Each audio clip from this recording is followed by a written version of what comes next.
All right, here we go. man, But we got before, headphones neither do I. we're just moving, baby. Before we get started, though, diving in head first to the 2020 Filthy 15. We gotta take a drink out of these drinking horns. It's only proper. It's only proper. It is only a reggaeton. It is only proper to drink the bourbon out of the horn. Probably should do that. Hey. I don't even know if I'm doing fucking. I don't even know what accent that is. Well, you can. I go into. That's how I go into a. That's how I get the fucking cadence for a lot of different accents. A reggaeton, and then you can go kind of anywhere from there. Like, you can go, fucking Viking. All right. Let's just do a little. There we go. Ooh. Raise your horns, raise them up to the sky. I feel like it's probably about the same amount.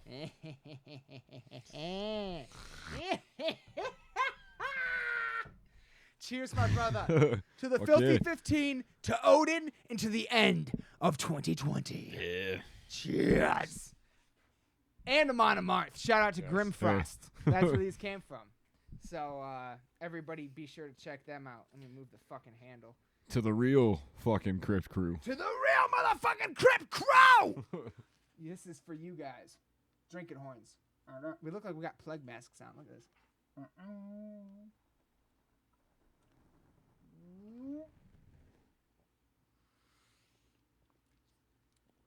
May Odin be with you. Oh, Woo! Woo! That'll put hair on your chest. That'll put lead in your pencil. Woo. Oh my God, it's so good. It's so good. Yeah, it is. Out of the realize fucking horn of a ram. I realize it didn't look like it, but I like. Out of the horn of the ram. Yeah, those are sick, man. I fucking love these things so fucking much, dude. Like, I'll just fucking, in quarantine, I'll just fucking walk around the house with that shit on my hip just to be like, yeah, I'm a fucking bad motherfucker. Not even gonna lie. But anyway, now I'm done embarrassing myself. Sorry. Hey, man. The fact that, like, we had parents on, and like, Oh my God. to your point about Dude. being like embarrassing yourself, like there is at this point, like, Since that episode, I've been doing nothing but embarrassing myself. right? That episode, this episode, the Jordan episode, the episode with Jordan, the last episode. Yeah, I did the Alexi episode. Like, it's funny. You know what's funny about the Alexi episode to me is when like you like on the Xbox or PlayStation or whatever, when you got it on the TV and you move the cursor over it and how it shows like, a second or two of us moving or whatever. Yeah. It's just me like looking down like this, and it's you. And now neither of us cried on the episode, but it's you like rubbing your eye. Yeah. So it like looks like you're crying, and I'm just like looking down like this. Like I was like, wow, that kind of sums it up. Yeah. That sums it up. It really does. Honestly, that was like really needed that as far as I mean, yeah, man. Like that was 1 week ago. We were supposed to be doing this then, but then that happened. Yeah. And you came over anyway, which I will all like that meant the world to me, and because I did not want to be alone like that night, and it's not that I'm alone because I have a roommate, but I needed to be with someone that understood. I needed to be with someone that understood. So that was awesome, man. And I was just like, let's fire up the mics and just let this shit out. Yeah. Let's go. Originally, it was gonna be like half hour, but then and I talk about that. I do talk about that on that at the end of it. It's funny. But that's not why we're here. No. That's not why. We are here because it was. You see that guy? You see that guy right there? You see that guy? Not over there. Not that guy. That guy. What's her? Oh yeah, I see him. He's been paying attention, waiting for this Filthy 15 episode. As have I. Aaron. Yeah, really. Yeah, I'm sure you're like over there somewhere. Yeah, brother. But yes, that is. We are here because it was the year of the blah. The year of the blah. Like, so, all right. How do we want to do this? Do you want to? Do you I want to don't- go first? Should I go? Because okay, so this is how we do this. Everybody, is this the first one on video? I think it is. Yeah. Mm, We didn't get on video until pandemic then how? Yeah, yeah. because the Recorruptor one with Clint last year, the big long one, yeah. was on video or was not on video, and then ours wasn't on video. We didn't get on video until a couple months after that. Maybe it is. Yeah. Yeah. I for some reason I felt like a section of that was on video Maybe. because I remember But- maybe it was I don't know, but yeah. And This is like regardless, the I first think full one on video. Yeah. Filthy 15. This Yeah. is the first full one on video. And so wow, holy shit, Mm. that's crazy to me. And so just for anybody that hasn't seen this before, how we do this is well, usually in the past, we each bring 7 to the table, and then we agree on 1 as our favorite album of the year. Yeah. However, those other 7 are in no particular order. right. We're not ranking these. These are just our favorite albums of the year. We're not saying this is our 15th favorite album or any bullshit like that. It's just these are our favorite albums of the year. They're not in any particular order, okay? Yeah. These are just our favorite Filthy 15 albums of the year. This year, however, we had to change it up a bit because we ended up agreeing on 5. Yeah. We ended up agreeing there are 5 albums that are on both of our lists that are going to be our top 5. But then we each brought 5 to the table. Yeah, I mean, fuck it. You want to start us off? Sure, man. All right, yeah, go for it, buddy. and- What's your first one? Well, the reason, and that's the only one that's like this, and it's because I do not know where else to put this band. I don't know where else to like, because it's a band that has like seriously made some. I don't know why I keep like ignoring the camera, like, but yeah, Just I don't you know. and me here. Fuck the Yeah, camera. well, but it's still, I don't know. Anyway, regardless, fuck it. all right. Anyway, I'm talking about Spirit Box. All right, I'm talking about Spirit Box, because they're a band that, like, to Very me, good. yeah, it like I got really into them last year. They put out it was last year. They put out a self-titled EP. And then they put out, which I believe is called the Mara Effect. Okay. And I found them from a video that they did from that, which was like a live in studio performance of the entire record.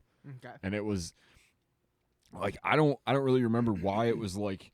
I was just kind of like looking for something like really heavy, but also that had like this big like atmosphere behind it and stuff, and I just kind of came across that EP, and I was like, yes, that was 2017, but I probably got into that like last year sometime. I would say like early or late last year, and yeah, I've been kind of following them really ever since, and you know they just signed to Rise Records, I believe, this Yeah, I think past you're year, and I believe. And I thought Rule of Nines was out this year, but it was out last year. It was that song that kind of started it, and then Blessed Be, which is like it was really kind of the video that got me on it. But like I have gone back to, and it's not even, and that's the other thing about this band is like you know, Blessed Be is very it's as much of a radio song as you could possibly be, but it's also really heavy. Like it just like it's catchy, but it also just has like this kind of dark undertone to it. But then in so it was July 3rd, so about like last summer or this past summer, they put out a song called Holy Roller, which is now like regarded as like the best song of the year, like one of like, you know, as far as like the big like liquid metal lists, it's made like #1 for a lot of those lists. Like they have made like They've been making waves. yeah, and rightfully so. Yeah. I think because you know I agree. The video in itself like I want to say it's inspired by Midsummer, that movie Midsummer. Because I still haven't seen it. yeah, it's I need to. We talked about it in the horror episode. Yeah. The Steve Yeah. Attenborough episode we were talking about earlier. Yeah. So it definitely has that Bravura. that element to it. So yeah, there was that song which really kind of I feel like got them a lot of attention because it was just kind of out of nowhere. And it really, fucking RKO off top ropes type shit. Yeah. So yeah, there was that one, and then bad jokes. I'm sorry. And then, but like what really kind of like solidified it for me, and what really kind of made me like really like kind of appreciate and like understand that like for one, this band is going to be gigantic when they put out their like first like signed so. EP like it is, or album or whatever. I Like agree. I mean they already have, but if that doesn't do it, but yeah, man, like they put out, and it was December 4th, so this was like end of the year type stuff, and they just I think it was like a surprise, and same thing with Holy Roller, like they just put it out. And it wasn't even, there wasn't really any like aside from like a couple days notice, like there wasn't really anything that like was alluding to it. And they put out the song and the video for Constance, and it fucking broke me, dude. Like it is, because it deals with like the video itself deals with like dementia and like having to go through that, and like but also like the other side of it, and it really like it shows like the family kind of like struggling with it and stuff. And like as I was watching it, like it was one of those where it was kind of later at night, like I just kind of saw that it showed up. It was like from a day ago, and I was like, oh, I haven't seen this yet, so I just started watching it. And like as it like got like about like like a minute or so into it, I was like, oh shit, like I know exactly what this is about. And it just kind of like just the song, it's like I think I described it to you as like one of the most like brutally heavy and like beautifully depressing songs I've ever heard, because it just like, man, it like, and that really is kind of, because they they've had songs like that before, but like it was really kind of the first time where I was like, dude, like there's like this is incredible. Like this is I'm like anything that this band puts out, I'm following. So that is why I wanted to talk about Spirit Box, because I feel like they're a band that has made a lot of waves, and I feel like they've made, a lot of attention as far as like, like getting on a lot of people's, like radars, and just making more people aware that like their band and stuff, and like their history is really insane as well. I think the singer and the guitar player are married and stuff, and they're a 3-piece. Oh wow. Yeah. And then she of course started from Courtney started off in a band called I Wrestled the Bear Once. No shit. Yeah, the same vocalist. Really? Yeah. Holy fuck! I didn't know that. Yeah. I heard of her Wrestle the Bear once. Yeah, they're real like mathy, kind of like warped kind of sound, but like chaotic and Yeah. like they didn't they look to what you just said? Didn't they kind of get big on Warped Tour? yeah, and I honestly like I saw them at Warped before I even was like really big, because I had a friend that I went with that was really big into it, and I was like, all right, yeah, like and I'm not sure if she was. I think it was their old vocalist at the time, because this was a few years back, and they switched vocalists and stuff. And like all I remember from that show was it was like 110 degrees out. It was I think it was like between when we were about to see Born of Osiris outside at the same stage. But the other thing I remember was the drummer picking up his hi-hat and doing like curls with it while he was playing during one of their songs. Damn. And I was like, what is this? That's fucking like, crazy. And it was like chaotic, and like it was like, I don't know, they had like some grind. They were really like obscure. Like anybody that's listened to them knows what I'm talking about. They were just like this kind of all over the place band. But like, yeah, man, like and Spirit Box is completely different from that. But it just like I don't know, to kind of wrap up, like I can't really, I'm very excited about, the next year as far as like seeing what they do, and just kind of, because like it's exciting to see the heaviest thing, and like months later, like one of the lightest things I've ever done, but have it just be the same kind of intensity, have it be that same kind of like feel to it. It's just and you know me, dog, like the fucking for some reason, I don't know why, I can't explain why, but I just fucking gravitate towards female metal vocalists. Like I really gravitate. Like maybe I do know why. Angela Gossow, Yeah. like early Arch Enemy. Like as soon as I heard that, I was like, this is the fucking one of the best fucking vocalists I've ever fucking heard. Yeah. And ever since then, I seek out. Mhm. I seek it out because I love like I said earlier, like they come in with the fucking with the death vocals.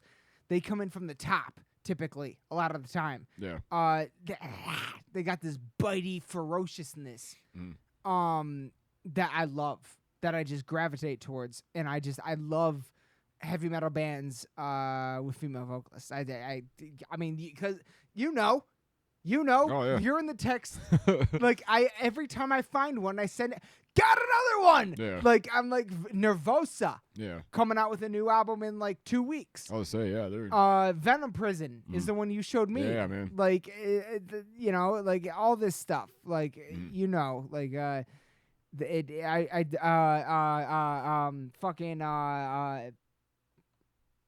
fuck. What is the one? What was the band where Angela Gossow guested on? Son of a Amaranthi. Yeah. Amaranthi. Amaranth, I think. Amaranth. Yeah, I don't know how you pronounce it, but it's Amaranth or something like potato. that. Yeah. That fucking Yeah, song they're sick. where yeah, dude, they're real sick. And the one where Angela Gossow fucking guests on it is it's one of my favorite songs. Yeah.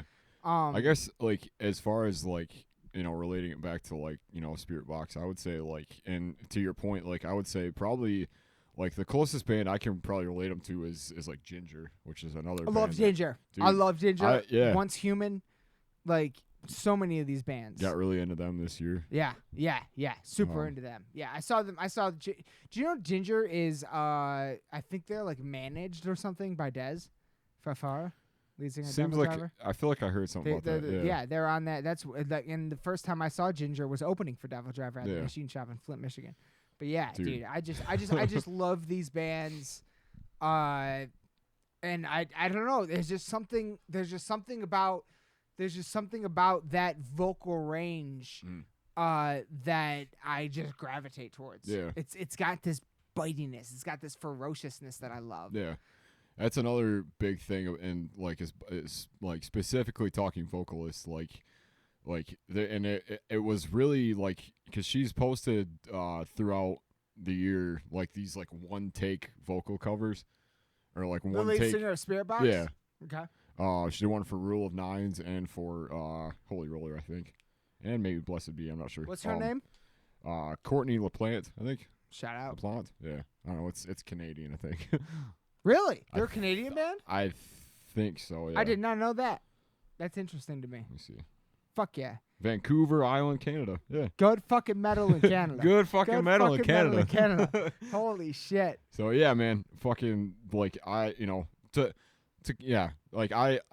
know what to do with them. Like they haven't really released what I would consider to be an album this year. Like, but I feel like But you felt they deserved a spot on the Filthy 15. Yeah. Fuck yeah. 100%. Like. Fuck yeah, Yeah. dude. And really like a lot of I'm not sure if your list is the same, but mine and we were kind of talking about this before. Like mine is, and I don't know. I probably said the same thing about it last year. Who fucking cares? Like I like it's this particular year has been like for me a lot of stuff that is very rooted in and I keep saying that as well. It's very like it's either stuff that is like really heavy or it's stuff it's like heavy for like a variety of reasons. Like it's very like, you know, just it's kind of it's heavy like emotionally and musically. Is that yeah. And maybe, you know, I mean, I guess like Spirit Box is probably the lightest thing that I have to talk about tonight, but there is, you know, just kind of in vain with that, like there's a lot of you know, similar elements to a lot of the other bands that I have on here that are kind of with that as well. So it was, I don't know, like just sort of with that, like I just kind of started searching for just specific sounds, really. Yeah. You know, just specific things that just, you know, that just kind of would hit me differently. And So yeah, I don't know. I'll get more into it, but yeah, that's kind of where my Spirit head. Box. Yeah, That's your first one. yes. All right. That's on kind the of where my list. head's been at with picking these albums and stuff. Fair enough. So Um, sorry, I'll shut up and let you. no, you're good. You're good. You're good, brother. I want you to let all that loose. My first one is gonna be Now you guys remember I said just a second ago that Testament I just gave it away. Cataclysm was that close to being on the list, but ended up I had to put the new one Testament on the list. Like this album, Beautiful art. unbelievable. Titans of Creation, Titan. Yours is. Yours is ours is. But like the Children of the Next Level, the first single alone, Yeah. like I was like, it blew me away. Like it really, like with Cataclysm, every time I go back to it, I'm like, holy fucking shit, I can't believe how good this is. With Testament, it's like, I mean, this is just pure metal mastery. This is mastery. Yeah. Like they are a classic band. I mean, Arguably a band that could have been in the Big Four. that kind of gets into like Night of the Witch, like yeah. I just really, this album really fucking blew me away, and like I haven't been blown away by a Testament album in a while, and this one kind of came out of nowhere for me, and it just. Like, I've listened to it a lot, and every time I listen to it, I'm like, holy fucking shit. Yeah. Like, it just, like, you're doing this now? Like, it's just so fucking good. It is next level, and, yeah, man, Testament, for me, is, my first one on the Filthy 15. Like, this album, I actually like still remember the first time I heard Night of the Witch. The first time I saw that video, Yeah, man. I sent it to you and Preston immediately. You guys gotta fucking hear this. This is fucking insane. I can't believe they're doing this. Like it's a really like they're of course a classic band, but they have evolved in a way to adapt to the newer metal sounds. It's just outstanding to me. I love this album, and I cannot recommend it enough. It's my first one from the Filthy 15. But real quick, earlier we talked about the Dee Snider Live album. I did grab it. Here's the cover. That's what it looks like. 3 disc. 3 discs, motherfuckers. So I just wanted to show that real quick. Yeah, but yeah, Testament, dude. That's my first one. Like holy shit, man. Yeah, they're a band that I really feel like, and for kind of for a lot of the reasons you said, like they really there needs to be like a second generation of like Filth 15 of Big Four bands, and I really think that they because they've been around during that time, they've been they've been around like I think a little bit longer than Cataclysm has. But they're kind of in with that, like the Exodus and the, just those kind of bands that really like are like second wave of the thrash Big Four. So I agree. And any time that they come out with anything, it's like I've really kind of gotten more into them with the last few, but they're definitely a band that I pay pretty close attention to. Fucking Alex fucking Skolnick, man, he's Dude. a bad motherfucker. Yeah. So what's your next one? All right. Let me see. All right. Well, I guess the only other one that I don't have with me is because it's on vinyl. And it's one that I like. I've been following this band for a little while. And they were the other band that was a part of the live stream that Lamb of God was doing. I'm talking about Bleed From Within. With their record called Fracture. There's a reason that like I kind of started off and like this almost kind of like spiraled me into buying more vinyl because it was that one and it was Great Collapse from Fit for an Autopsy that were kind of like my first like I don't know like big vinyl purchases or whatever, but like this one like it was because for the sole fact that it wasn't, I couldn't get like a CD copy of it, so I was like, fuck it, I need to have this, and so it was one of the first vinyls that I got for the year, and just in general. But man, like I, following like they have, I don't know, they've been a band since like 2005, I think, and I'll say they're like it's just really like super riffy, like energetic metalcore, I'd say. I like specifically the things I pay attention to are like just their drummer. Like Yeah. I think his name's Ali. Like dude, like just his fills, the way that like just like the how he finds a way to like make the songs like flow together really well, like a lot of transition stuff, and just like a lot of the really like simple kind of like just stuff that like gets your head moving.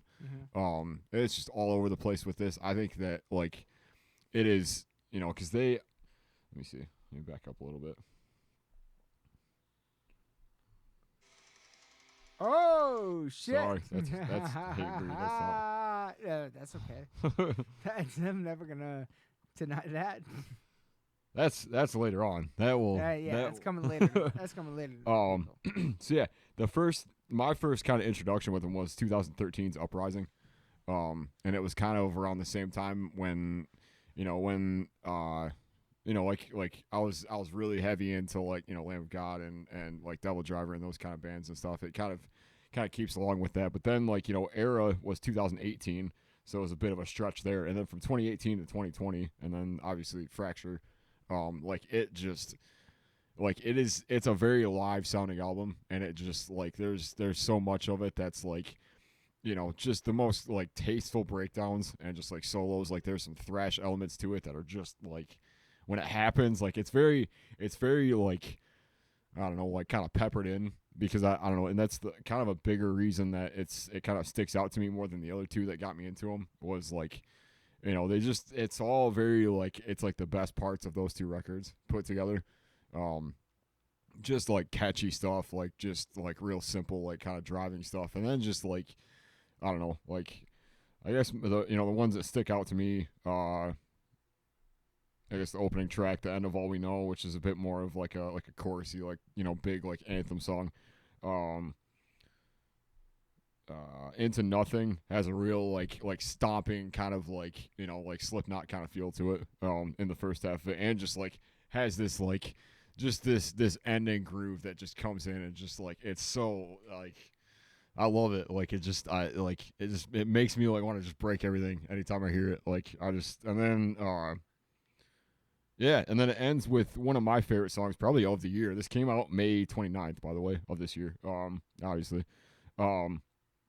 A Depth That No One Dares is the last song on it, and like it sums it up all the way. Like it has like, it's the only song on it that has like this like grindy like blast beat part in the center of it, that with like a solo over top of it that just doesn't make sense any other time, but like just kind of comes in with it. And then like I think it's like a lot of it has to do with the lyrics and with like the lyricism. Like it came about at a time where like like it was, I mean, I guess like early summer, I suppose, end of May. And it was, it was at a time when like, everything has kind of started settling, but it was also like just kind of like the heart of the, lockdown and all that shit. And it was just like, it was so nice to just hear something that was like, just kind of had that like rebellious, like aggression and that like energy to it. That was like, anytime I need something to just kind of like pick me up, anytime that I just need, it's like, I just need something to just like go that just has that energy to it. It's like, kind of the same thing with like Hatebreed, I would say.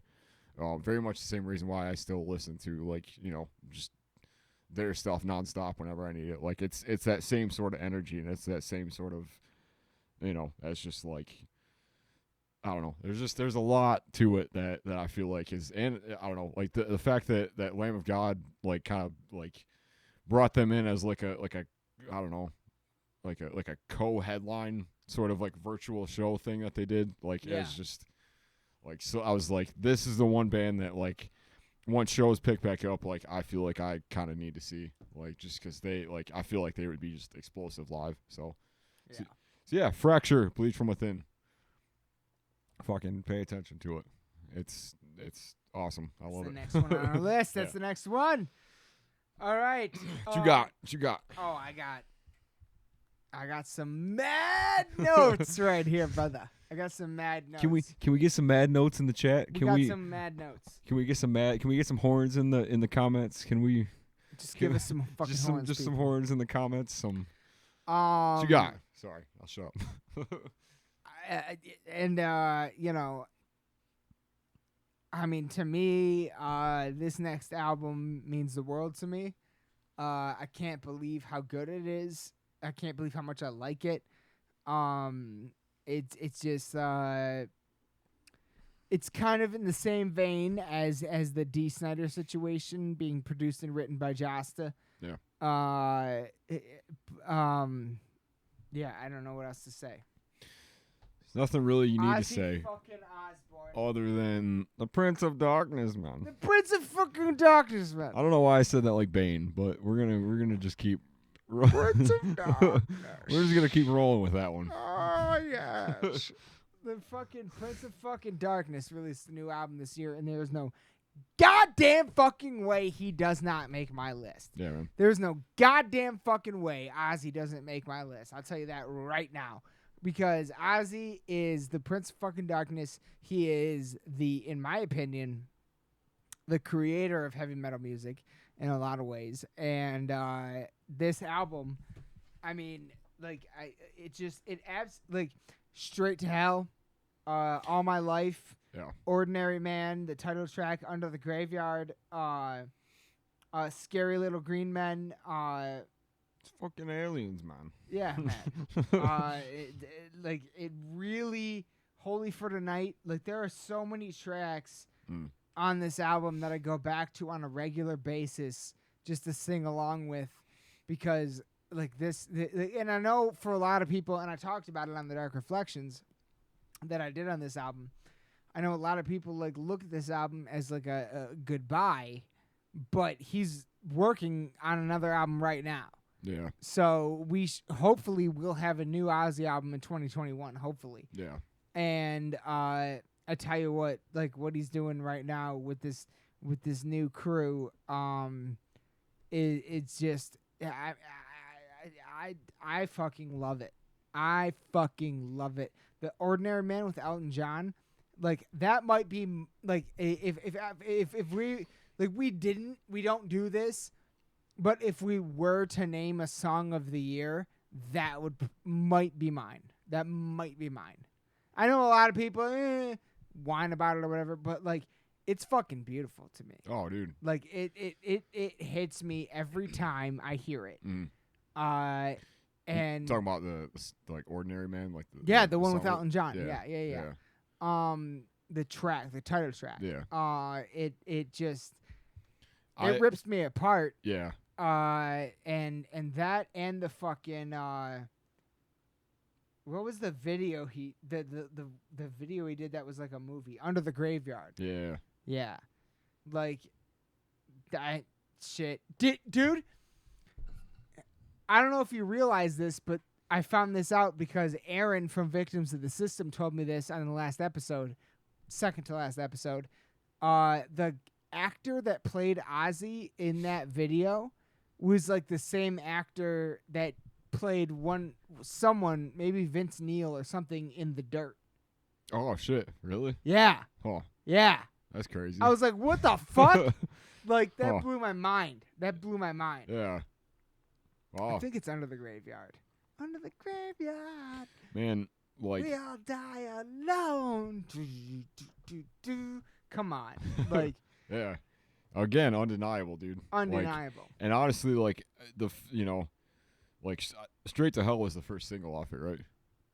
Straight to Hell Tonight. Yeah. It was the first video that they had. Yeah, I think so. I think so. And what a, like... This came out, Ozzy... This was early. Ozzy came out February 21st. The one I just talked about, Testament, came out April 13th. Yeah. And Ozzy came out February 21st. So this was almost a full year ago for us. Yeah. So yeah, it was like, I can't think of, like, two songs that can better not only describe, like, just the legacy and just like Ozzy in general than like like start off from Straight to Hell and then have Ordinary Man be on the same album. Oh my god. Like man, like I honestly I think I don't know, I feel like the first time I heard Ordinary Man, it kind of made me like tear up a little bit 100%. because I was like 100%. yeah, like this is I don't want to die an ordinary man. Yeah. Like that. that was something that really kind of hit me with a lot of these songs is like it's a very honest like Yeah, it's very raw. Yeah. In terms of the lyrics and stuff. Yeah. Like it's very raw. Which is I mean like kind of like like what you said, and it just being the fact that like kind of thought, I mean This was it. Yeah. This was the farewell album. Yeah. And now we got a new one coming. Yeah. And I didn't know that he did the song that like that kind of like hung me up was, and I heard it completely out of context. I think it was on his like album, but it was that song Post Malone. Yeah. Take What You Want. Yeah. I was like, okay, like hang on a second, like he's only in the chorus, but like it's just massive. Yeah. Like I can't like I normally like I'll give like any credit and respect to Post Malone just because of like his story is incredible. He's And apparently a metalhead. Yeah, man. I think he used to be a vocalist. Of course, I respect that. Yeah. Like if you're on a track with fucking Ozzy. Yeah. Like like. And his whole come up was very like DIY too. Like it was very so like the fact that like when I heard that I was I don't know what this is, but I kind of like it. Like there's something about, and even though he's only in the chorus, but like just the chorus it's so Ozzy. Like it just fits him, I think. Yeah. But yeah, man, like this one is really great fucking album. Yeah. Man. Great fucking album. And from somebody that's still it's very much like AC/DC, man. Akadeka. Like very much. Like whether you're into it when it's out, whether it's like you gotta to a certain point you gotta give it up to the legends that are still doing it, that are still I feel like it's no less important than the most recent, the most latest thing. So 100%. And Ozzy, Prince of fucking Darkness, we are not worthy. We are not worthy. And that album was insane, and I cannot fucking wait for the next one. Yeah. I'm glad that was, I feel like that was one of the last shows that we saw. Yeah. And one of the last big shows that we saw. Yeah. And I am so glad that we ended up making that, because that was Stone Sour. We got Corey Taylor and Ozzy in one night. How do you? Are you fucking kidding me? You can't fuck with that. Are you fucking kidding me? Yeah. Like, that was insane. Dude. Yeah. That was insane. But all right, what's your next one? So, I've had a fuck of a time with my top 3 because it has changed so much. Like, and I'm sure you probably say the same. Like, I have had, especially, and the reason I'm talking about this one now is because it is the most recent thing I've gotten into, and it came out this year. It was out. Let me see. It's out April 24th. So it was early in the year. But it was one that, again, like until I started seeing it pop up on some lists and people started talking about it, like I really didn't, I was like, okay, like, it's obviously, I might like check out like a song or two, but like it really kind of started off like that. And the band I'm talking about they're called Ulcerate, and the album is Stare Into Death and Be Still. I have not heard this at all. It is really like, and this is where the kind of like atmosphere kind of stuff comes about. This is where like, because this you're way more into that than I am. You're way more into like the big like atmosphere, like don't get me wrong, I love it. Like Dahlia on Verminous, I would say, sure, like created an atmosphere like they like from the opening track. And I would also say the same thing for A Suffocating Lie. They bring you into a world immediately. Yeah.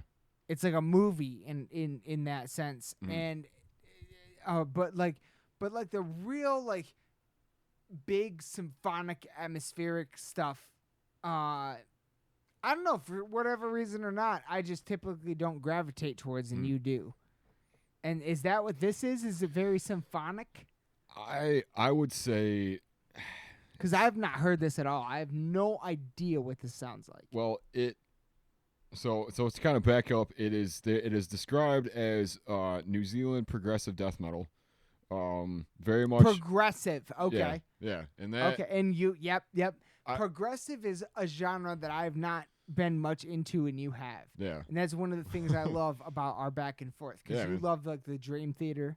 Yeah. You know, and Iron Maiden treads on that, but it never goes as hard as like Dream Theater. So. Well, yeah, I would say they're like they're more similar than you would think. Like they're way more, you know, and a lot of I think when you, I don't know, I'm pretty sure like they've done like tours together and stuff. 100%. Yeah, and I think the only time I saw Dream Theater was opening for Iron Maiden. I am eternally jealous of that because that sounds. That was the Book of Souls tour, I think. No, that was because that was the one I saw. That was Book of Souls or Final Frontier. Might have been Final Frontier. I think it was the Final Frontier tour then. So yeah. So anyway, they've been a band since, which I didn't know because, like, you know, again, this is a band that like I got into quite late. They're a band that's been around since 2000. It looks like their first record was out in 2007. I was recommended to check out some of their last two from Seth. Shout out Seth from fucking Recorruptor. We're gonna get to you, motherfuckers. Yeah. We're gonna get to you, motherfuckers. I fucking love you, motherfuckers. Because I made a post about him and stuff, and he was like, "Oh, you should check out some of the older stuff." So I need to go back and do that. But this one, like, let me kind of explain how it is that I got into. Real quick, I got to take a. Just keep going. Another one. Yep. All right. Yep. We're there. Well, so. Well, shit. I mean, I don't know. You want to pause it? No. All right. I can hear you. All right. Keep going. So this one, like I tend to get into a lot of. I'm gonna speak into the camera for once. This album was one that I, like I said, I'd heard about quite a bit, and I wanted to kind of like just see what it was about and stuff. But it's one that a lot of the songs are very, very lengthy. They're very like the movements in them. It's all like, you know, it's. They just don't stop really, and it is like, I don't know, as far as like similarities, and as far as just bands that are, you know, that are kind of that similar sound, like it's very like I more recently got back into like Gorguts. Like Colored Sands was a big record when I got into it, mostly last year. You know, Immolation and Cryptopsy in the beginning, and then, you know, kind of getting into this like bigger kind of like darker atmosphere. But this record from the start has like it opens, you know, The Lifeless Advance is the first song, and it gets into this like, it's very, it reminds me of like Death, like that kind of riffing, like Chuck Schuldiner style riffing, very like later on though, like very progressive sounding again, but like just the way that like each of the songs like start and then kind of build, and the whole, like all the while, like, you know, it might be like a 6-minute song or like an 8-minute song or whatever, but then like it just there's so much happening within the space of that time that, like, you know, it just like it by the time just like the first song is over, it's like, you know, they've built this entire just world in this song. But it's like, it's, you know, lyrically, and again, like I haven't, you know, I haven't gotten into like a deep dive with the lyrics, but it's one that, like, when I started listening to it, it kind of hit me in a different way that I didn't expect, and then like I kind of went to listen to something else, but like it's one that every time I've started it, I've just started it and like haven't stopped it until it's over. Like it's one of those that like and any time it is on, like I don't want to stop it. Like it is just like I love how it builds. I love like just the drumming on it.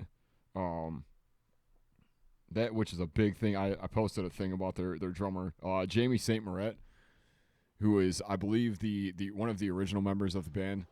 Like it's so inspiring to see that kind of like technicality and that kind of like just all over the place, like just like like the drums really carry a lot of this record, and it is but as far as like what it's about and like the lyrics and stuff, like it's one that like the atmosphere and the the sound kind of the vocals really kind of only add to it. Like it really is something that I feel like is best experienced as a whole piece than just a song, which is why it's hard to kind of like pinpoint a song to be like, oh, listen to this song, or listen, like there's songs that are standouts on it that I absolutely love, that I like, that I'm only just finding out about. But like every time, with the runtime, like I'm pretty sure it's like an hour. I think it's like just short of an hour. Like there's, I mean, every second of this is like, and that's kind of the other thing, is like there isn't a whole lot of time where it's just like empty space or like right. dead air or whatever. But when it happens, it is, it's used in a way where they can kind of like build off of it, and they can really like just like I use the term wall of sound a lot, but it kind of like it just has this big like crescendo during like middle of the song, then it kind of goes, and just how the riffs build and stuff. I don't know if this make any sense, but it does. The point I'm trying to make is that like, and this kind of really like started the, just the thought process of like a lot of the stuff that I've been kind of drawn to has been kind of similar to this. Like it's been like really like long kind of drawn out songs, but like just really have this, just a way of like putting you in like just the, I was listening to it on the way over here, just the fact that like, like it was the clouds were kind of darker, and like there was like this weird like purple, like kind of like haze, like, or I don't know, like I don't know if it was like the sun was setting, I don't know if it was like a different way, I don't know if it was like there was like a storm coming in or something, but like just like it's one of those that like I feel like if you put it on during like a long drive and there's something happening, like it will floor you. Like it is so, it's beautifully depressing and insanely heavy at the same time. And I just like I wish I would have gotten more into it like at the start of the year and when it came out, because it's one that like I just right now I'm like super hooked on. So Fuck yeah, man. So Stare Into Death and Be Still, also right. You just made me want to check it I mean, out. So and they're a 3-piece as well, which yeah. is incredible. Like all it's like Discarnate, like just these bands that like just have this massive sound and only have like 3 people as opposed to like a whole choir or what the fuck ever. Like it just it always so yeah. I can't say enough about it right now. All right, so that's what you've done 2 and I've done 2 now, yes. right? Yep. All right. So we go to my next one. I no introduction. The one. I'm gonna say this, like you have a lot of bands that like I would absolutely put on my list as well, because they're like you can't deny them, man. They're like deny 'em. they're in like this was kind of the year of like the classics, man. This like was the classics are coming back. Yeah. Between Ozzy, even Testament. Yeah. It's great. And now of course needs no introduction. The one, the only, Akadaka. AC/DC fucking power up without hesitation. Without hesitation. Cheers to AC/DC. Warrants a shot, man. Like, without hesitation. If you're watching this, hey, cheers, yo. Makes my list. Without hesitation. This album is unfucking believable. It's unfucking believable. Like, it might actually be... I might be speaking in hyperbole here, but this might actually be my favorite album since Back in Black. Like it's so fucking unbelievable that they captured this sound. Like we said on the Dark Reflections, man. Like it fucking it is it's like a victory lap. Yeah. Like it's somewhere in this album is every sound you love from AC/DC. It's somewhere in this album. And for me, like a big ones are like Realize, Shot in the Dark, Through the Mists of Time is possibly one of my favorite riffs of the year. Oh yeah. Fucking believable. Demon Fire, are you fucking kidding me? No Man's Land, System Down, Money Shot, Code Red, pretty much the entire ending of the album. Like this thing is just that last half is all bangers, really. like I had heard murmuring okay. AC/DC is hands down one of my biggest influences of all time. I can't even without question. And I heard murmurings last year of them working on a new album, but then Brian Johnson, there was this whole thing with he couldn't hear anymore, but then he got fixed through experimental treatments and stuff, and like all this crazy shit was happening. They had Axl Rose playing with them.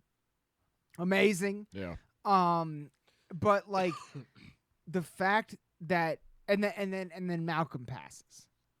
And that was the tough one. Yeah. Because Malcolm, I mean, I look at that a lot in very similar ways as Alexi. But it's kind of in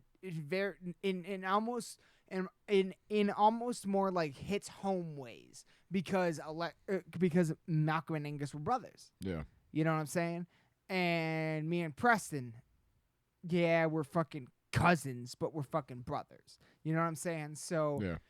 It's like it kind of like I always viewed me and Preston kind of like as like an Angus and Malcolm, I can see that. Like that kind of like in my head because our dude back when we had our fucking cabin, there was like a garage, and this was during the era of like battle bots.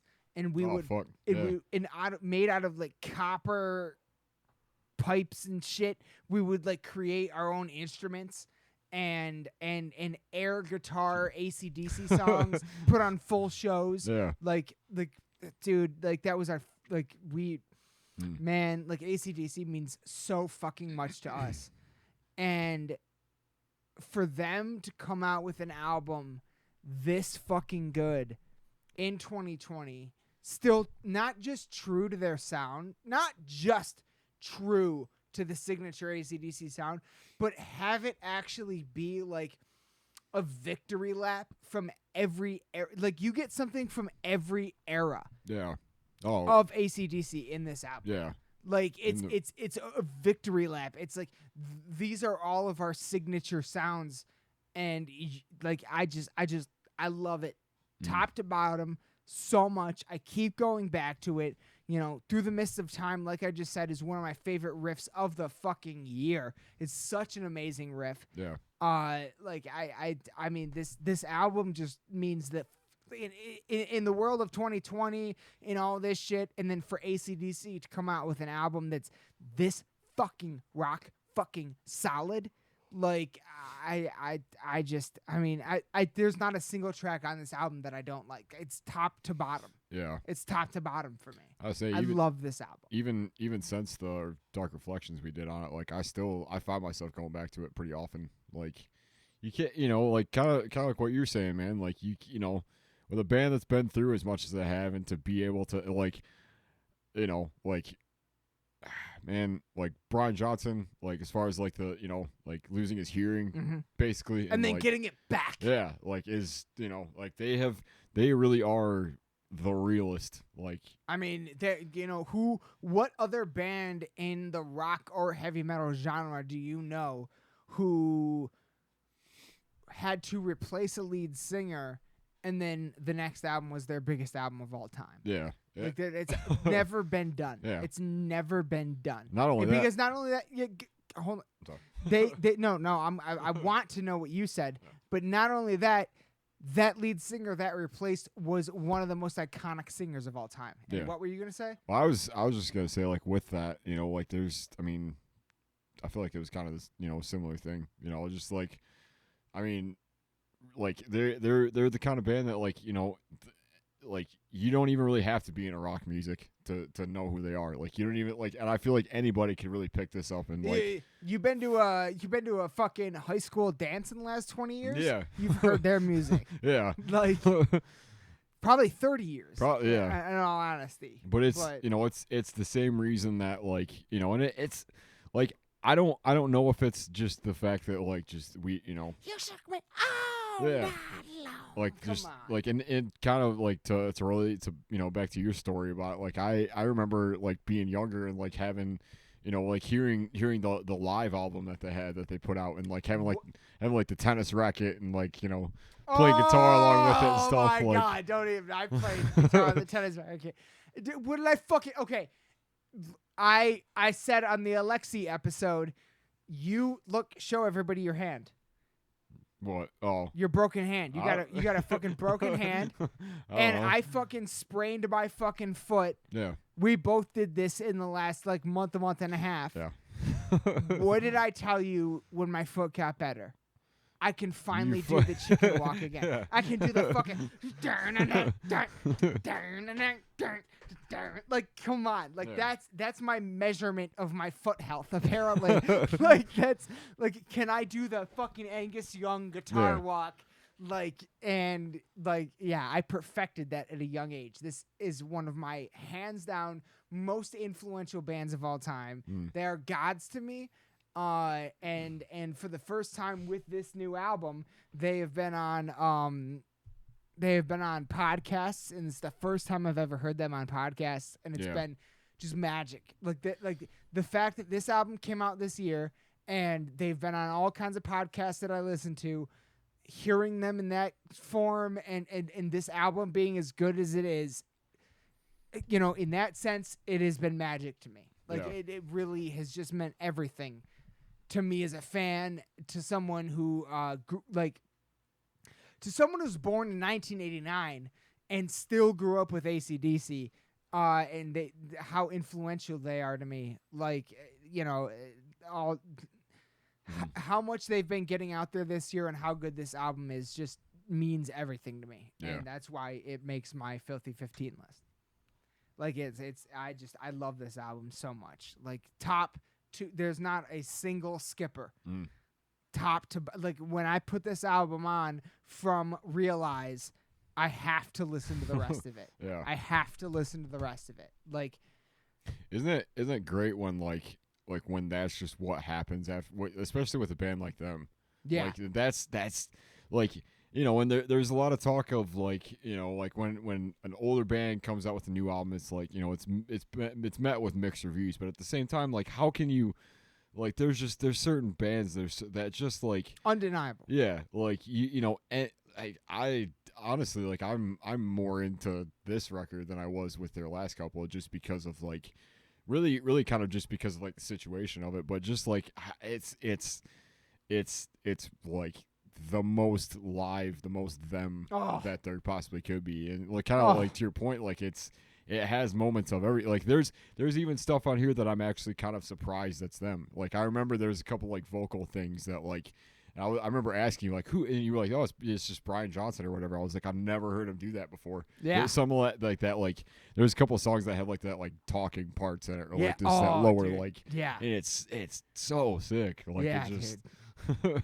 it adds a whole, and it's like, how can you, like, put something out that makes me think that like at this after stage all of the game, this time, yeah, and with that, and that's the other thing. That's the other fucking thing that everybody says about AC/DC is, oh, it's so simple. Okay, well, try to play it like them. Yeah, try to play it like them. Pick up a fucking instrument and try to fucking play it like them. Good fucking luck. Good fucking luck. Because guess what? It's way harder than it sounds. Way harder than it actually sounds. Like, I know it sounds super simple, but, like, when you actually try to do it, it's fucking hard. Yeah.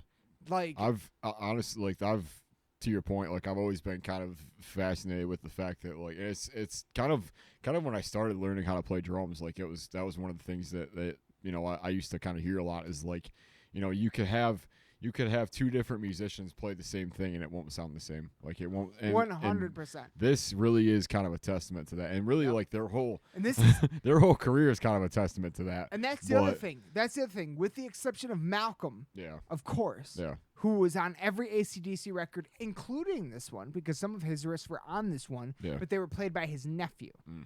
But outside of Malcolm, this is the Back in Black lineup.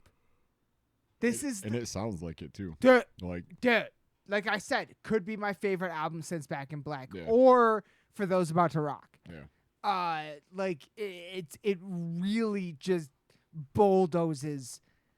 Like it's because that's the thing is it's like there are things on like Who Made Who and a lot of the other albums that they released after For Those About to Rock. There are elements on those albums that I fucking love, but the whole album, like, you know, it's still great, but like maybe I didn't love it as much as others.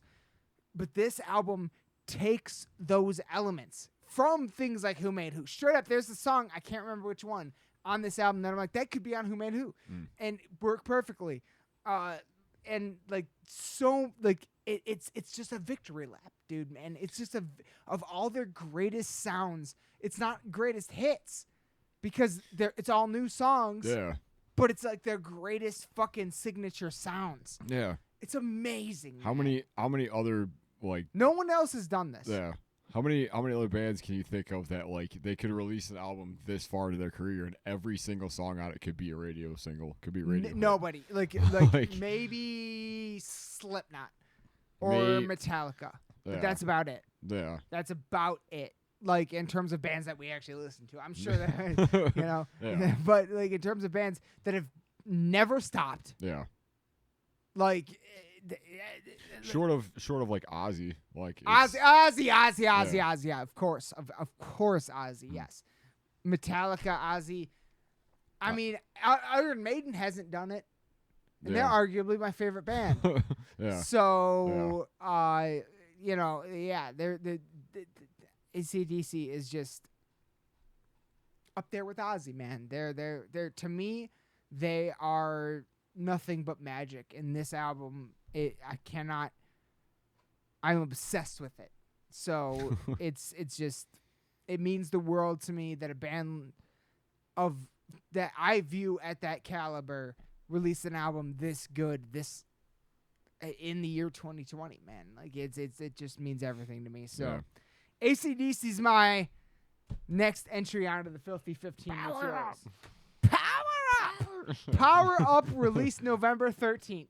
Oh, So yeah. we haven't even had that much time with it yet. Yeah. And it's already cemented That's- itself if like that to me. If that doesn't say how big this one was, like, Because what day is it right now? I got it. today's No, don't put, you got it. January 11th. Yeah. And this was released November 13th. So 2 months ago. Basically 2 months ago. yeah.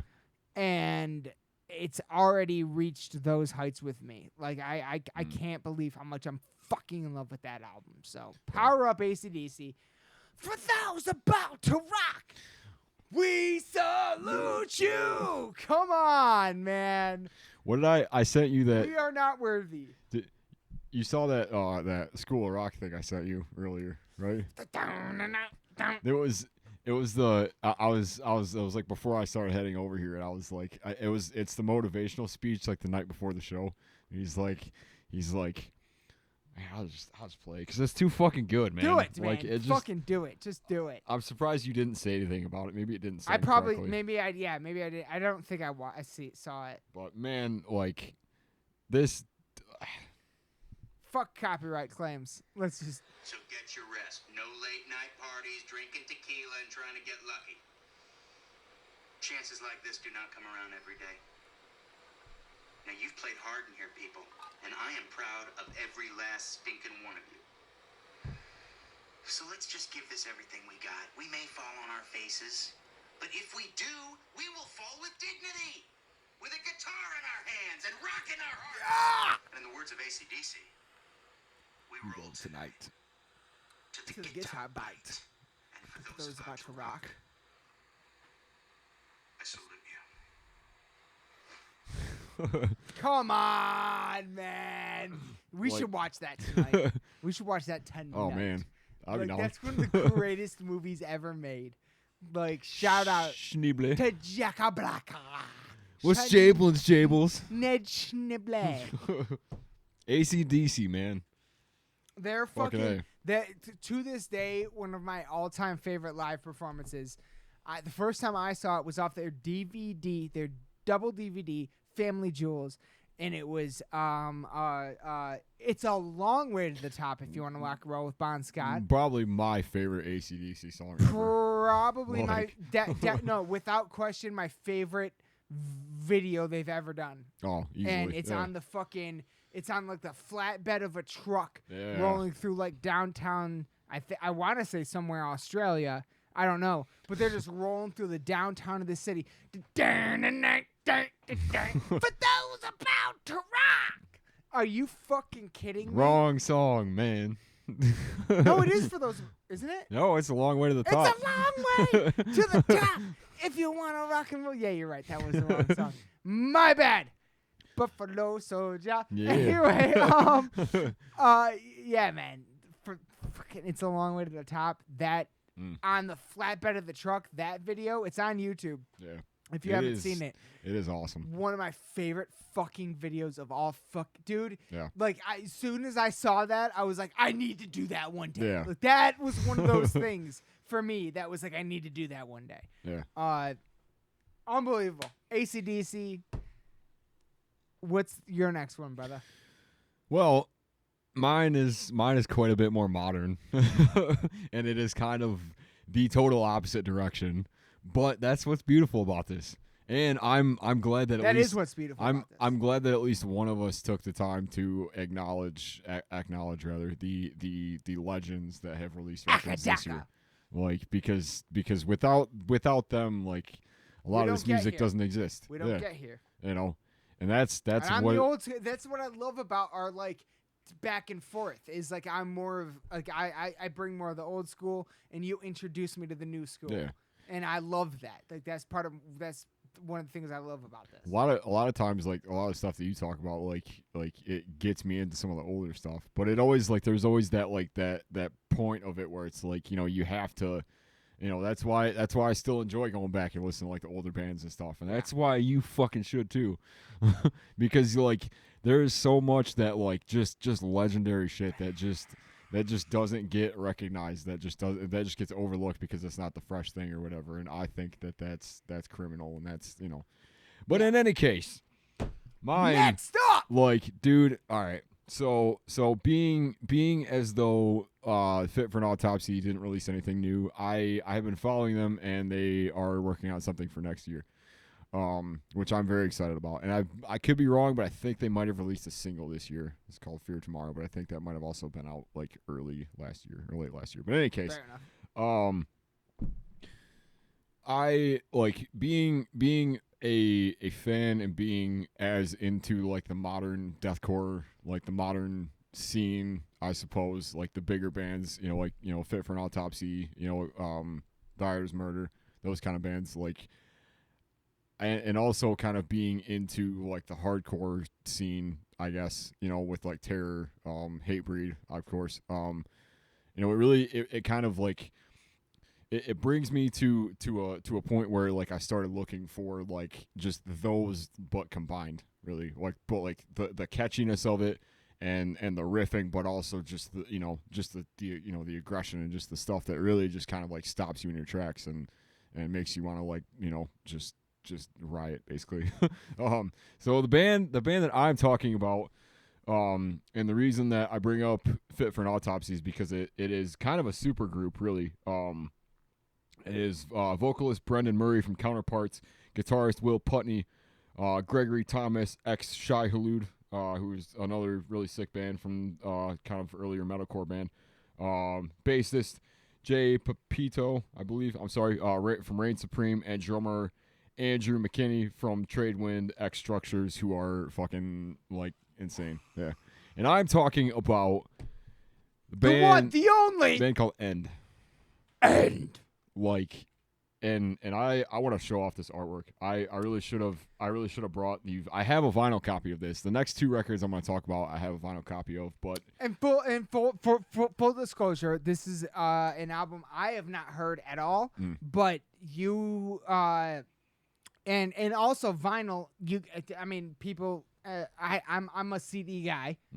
But you've gotten into the vinyl lately. More, yeah. As are you, 100%. But you have gotten more into the vinyl than I have lately, and the vinyl for this album was stunningly beautiful. Yeah. Like the artwork and what, like people get back into vinyl, like especially because look, let's be real, the metal people seem to be the ones putting the most effort with different variants and all this stuff, man. Like it's like comic books. Yeah. Like in a sense, like it's like the artwork, and that is something that we are huge proponents of on this show is heavy metal album artwork, and we love it, and we always try to promote it. Show the pictures of your vinyl. I don't know if this. You got to get it close. Remember, like I did with the pictures on the Alexi. I don't know. I don't know if you can see this. It's kind of like blood splatter, I guess, in a way. Like it's. Get it up there. Get it up there. There you go. There you go. Yeah, dude. Come on. We'll put links to it in the description. But the album that we're talking about it's called Splinters of an Ever-Changing Face. And holy fuck, man. Like, I've not heard this album yet, so sell me on it. This right. Well, first of all, it came out. Let me see. Let me get some details out of the way. For sure. And all I'm saying, like, again, like these fucking albums that are coming out right now and these bands that are releasing all these variants and vinyls, like this shit is. Oh, it's yeah. Oh man, I might not be a vinyl guy, but I fucking love it. Yeah. I fucking love. I just love it. I love what they're doing. It's artwork with music, and I love and I just love the fact that an old thing is coming back. Yeah. Because to me that's like, okay, maybe CDs do have a little bit of a longer life. Yeah. You know, because I'm a giant CD guy. Yeah. I have a massive collection, and I never, like, the day that bands stop releasing physical copies is the day music dies. So to me, so. So this record came out in the summer, like late summer. It was June 5th. And they put out their first EP, which I somehow I found this in the CD case. This wasn't planned. Wait, what? I have the EP that they put out in 2017. Oh, it was just in there? Yeah, You just, yeah. Okay. Yeah, it just happened to be Hell sitting there. I was Hell like, yeah. well, shit. Hell yeah. But this really, it's from the unforgiving arms of God. Was the EP, and like, you know, being Great title. Yeah, and like just the cover of it is like, you know, That's sick. just ugly looking, and they didn't skip out on it, and that's why I really wanted to. I should have brought the vinyl with me because it would have been easier. But anyway, Okay. like there's something there, like it was the same guy that did the last couple Fit for an Autopsy, I believe. Beautiful artwork. Like that guy does stunning work. Yeah. Adam Burke from Nightjar Illustration. I follow him on Instagram. This is the kind of shit that I would just see in a store and just buy because of the artwork. Yeah, like just and the cool part about it is, like, you know, as you're listening to it, like I thought it kind of interesting because it's not a booklet, it's like pages of it, but it's all shit, really? It's all, yeah, like it's all here. I'll show you. Like it's all like, because that's the first one that starts off with it, and then as each of the songs go on, there's like a little bit of like a, I don't know, it's like a variation to it. And like on each of the pages, I'm pretty sure that like because there's 4 songs on the first one, there's 4 on the next one, and I think there's 3 on this guy. Yeah, but each of them like in the here, I'll show you that too. What? It's a bit different, and then this is the last one, which is kind of the most bleak looking kind of ending. Holy shit, man. So it's 4 on the first one, 4 on the second page, and then 3 on the last. And That's fucking dope. And like the best possible way that I can describe this record is it has a lot of like American Horror Story, like Asylum vibes to it, where wow. it is actually here, yeah. If you want to take a look at those a little bit closer.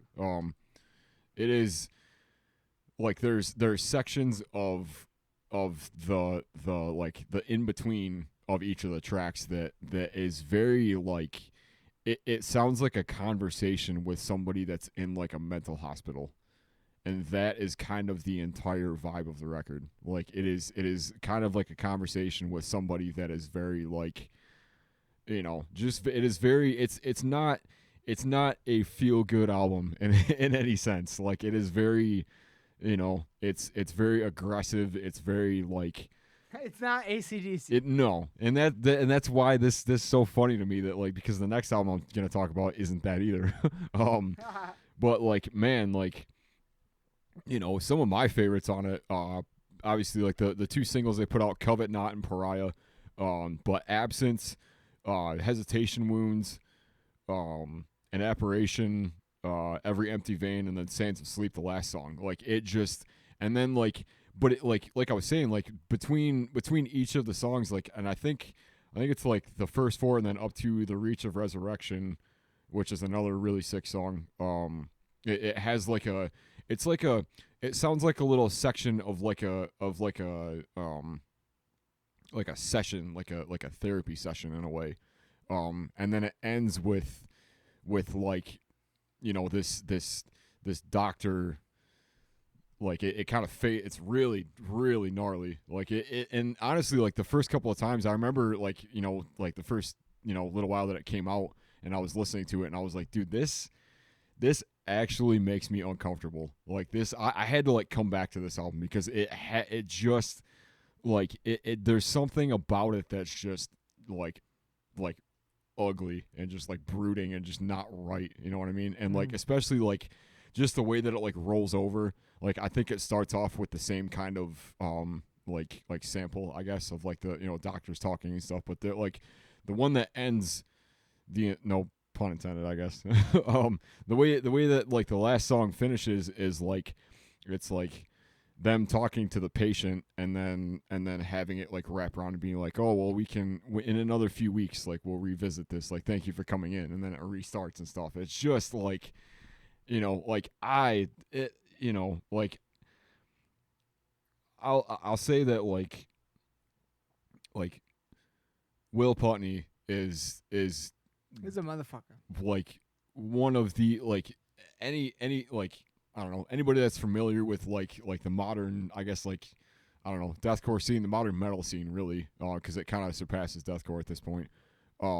Will kind of know that like anything that he's a part of, anything that he touches is like is gonna be something insane and something like notable. You know, I mean, fucking from Die Art to you know, obviously Fit for an Autopsy to anything that he's in, to Acacia Strain to a bunch of other bands. Like he just has a way of like having this atmosphere and just having this like just this big like aggressive sound that like just kind of goes over top of everything. And this is really no exception. Like you know, it wasn't until like a few weeks after it came out that I kind of revisited it, because and more so with the vinyl of it, because that's kind of a whole thing, really. But like it just, man, like it's like I said, it's uncomfortable, it's aggressive, it's very like it's very like grindy, but it also has its moments of like just like that hardcore, which I love, of just those really you know, just those like punk, those like driving punk beats with it, with just like this aggressive kind of like An Apparition really sticks out to me. Absence, there's a line in Absence that I love. Let me see.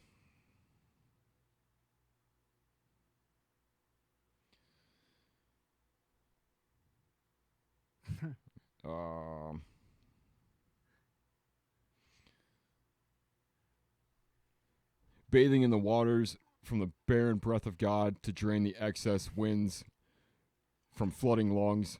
I feast upon white flames until my tongue is black and raw, unraveling a rope of sin I've spun. Hell is a reflection of myself, branded in the skin of those I love. Dead weight will hang in the absence of the warmth of setting suns, like kindling to set my will ablaze.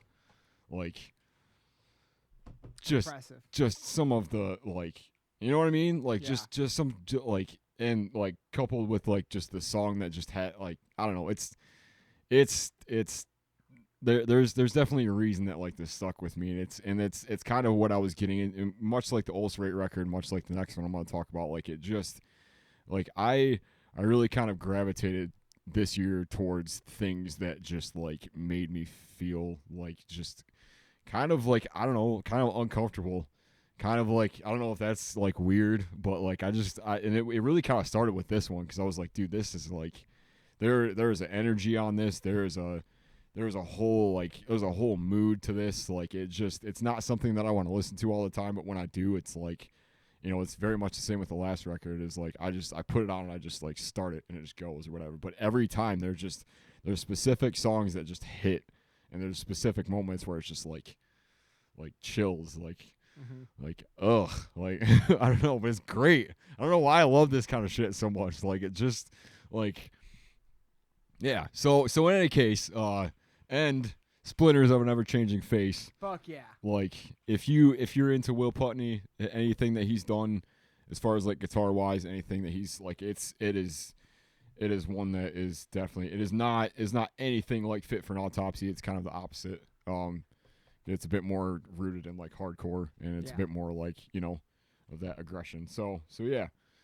All right. And man. And check them out. Just yeah. Anyway. So the next one I'll get into, I guess, this is a band that has been on the show. Technically, I know who this is. Twice. Yeah. Even though one of them got fucked up, and that will forever haunt me. But yo, motherfuckers, the band fucking WAR, WOR, album named Prisoners. Oh shit. Ooh. Oh, you're good. All right. Sorry, everyone. I thought I fucked everything up right there. But WAR, Prisoners, out now. This actually came out on August 7th. This is just an album that I've gone back to so many times. Caged, Viking, VI Kings, Sirens, A Place to Die, Predator. Are you kidding me? Yeah. Like, I mean, the Offspring cover of Come Out and Play. Like, there's just so much on this album that was so incredible to me. The artwork on it. It's really show that again. I don't know if yeah. Like, it's like there's so much going on. It just speaks, man. Like, especially, like, the inside of it too. Yeah, that. Yeah. I love that. Show it all. Like, these guys are fucking. They were the ones that it was on a episode of their YouTube channel. They did like a quarantine thing on their YouTube channel, and where the lead singer Bobby went to all. I know I got it wrong on a previous episode. Went to all the other band members' houses and, like, checked in with them and stuff. Yeah. And it was on one of those episodes where Bobby was like, "Our sound is new but familiar."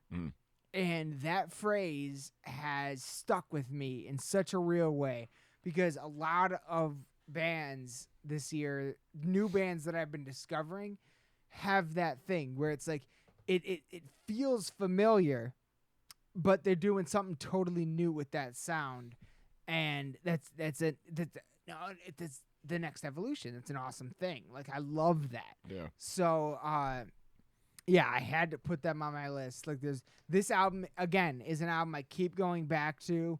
They've got a handful of fucking videos out that are fucking amazing. Ben, their guitarist, is an amazing guitarist. Bobby and Ben are the ones that were on the show, and I wanted to also kind of send like a, I don't know, like congratulations is the term, but like they've been like as far as like their partnership with Solar, yeah, like I think I read that they got a new drummer with them really today. Yeah, Oh, they I didn't posted see about, that. I did not see that. I did not see that. I've not been on shit today. So, oh wow, like man, seriously, like they're a band that like I feel like is only starting. Oh my Like, god, they're definitely another one of the ones where I'm like, how are you not giant yet? Yeah. Like this is insane what you've already done. It's so fucking good. And this is an example of what we talked about earlier of like we're gonna have a lot of gratitude tonight. Yeah. And a lot of that gratitude goes to WAR. WOR. Because they were one of the first bands that wanted to be on after Keith from the Convalescence. They were one of the ones that he hooked us up with, and just like Casket Robbery and Interpreter. Yeah. Actually, I think those are the only two ones we've mentioned so far that he hooked us up with. So far, we will be mentioning more, but yeah, man, like Bravura, that was the other one. Yeah. Bravura. I think Reflection of Flesh. 100%, 100% Reflection of Flesh. Fucking check out Reflection of Flesh. But man, like these guys, like, we have a lost episode with them, and the fact that I will never forget that night where you and I were sitting here, just petrified.